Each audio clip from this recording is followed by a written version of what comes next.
Hi everybody, my name is Ekaterina and I am passionate about two things, English and history. And I united these two things in one.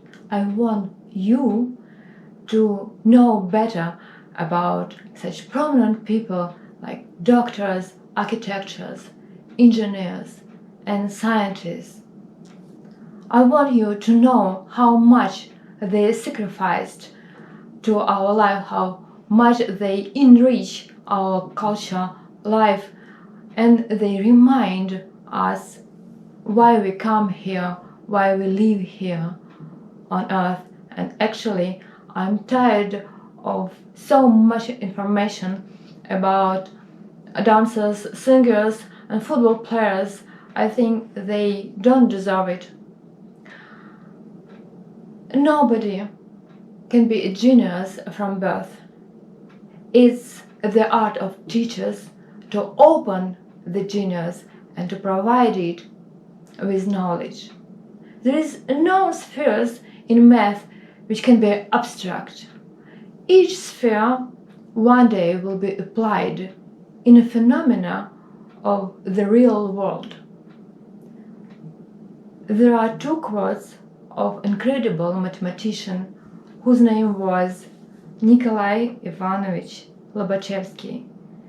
His life dates are 1792 and 1856. What is he known for? First of all, when he was 19, he earned a master's degree. And then, when he was 24, he became a professor. He was fluent in German, Latin, and French, and it speaks volumes when a person acquires several languages, because he or she is typically extraordinary and exceptional. The biggest, or maybe one of the main achievements of Lobachevski was his position, his attitude to Euclidean geometry. One principle of Euclidean geometry stated that parallel lines couldn't be crossed, but Lobachevski proved that parallel lines could be proved when they lay in different flats. During all his life, he developed his ideas, his thoughts, but contemporaries and people who lived later respected and valued him because they confided that he reorganized the educational system. When Lobachevski was 22, he became a lecturer at Kazan University, and 13 years later, in 1827, he became a rector of the same university, and he plunged into students' interests, life needs. He put things in order in the local library. He bought equipment in St. Petersburg. He substituted lots of subjects. He taught math, he taught physics instead of other teachers who had left the university.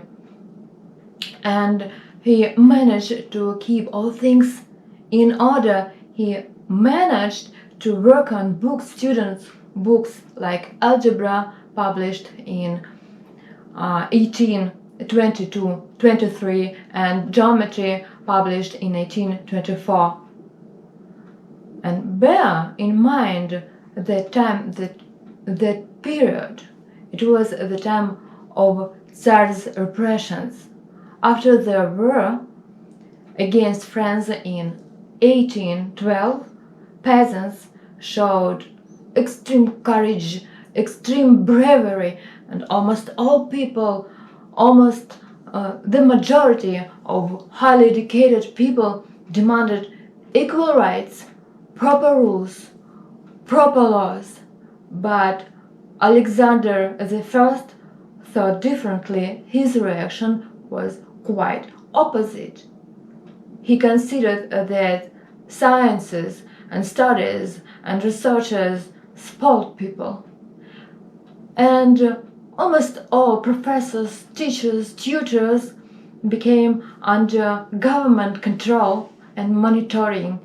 Lobachevsky wasn't the exclusion of this rule, especially when Lobachevsky didn't obey some pointless and irrational rules.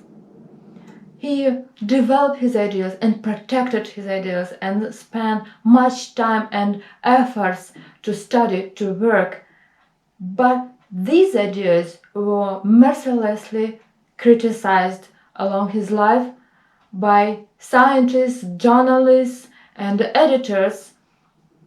These ideas, which became later the breakthrough in math, which became the star in the sky of certain numbers, which made Russia the leader in the world, is a rare case, I must say. And I'll say to you one fact from his life, which shows his character, individuality, energy, and activity. In 1830, the cholera broke out. It started on the terrain of Volga River, and then it reached Kazan, and people were all in panic, horrible panic, especially after the fact that one professor died due to it. And Lobachevsky organized food and living and made the university, turned the university into a fortress in a figurative sense, and he literally stopped the epidemic. He prevented the next victims. He saved his students and gave them the opportunity to work, live, and study there. Thank you for watching me. Read books, learn English, and take care.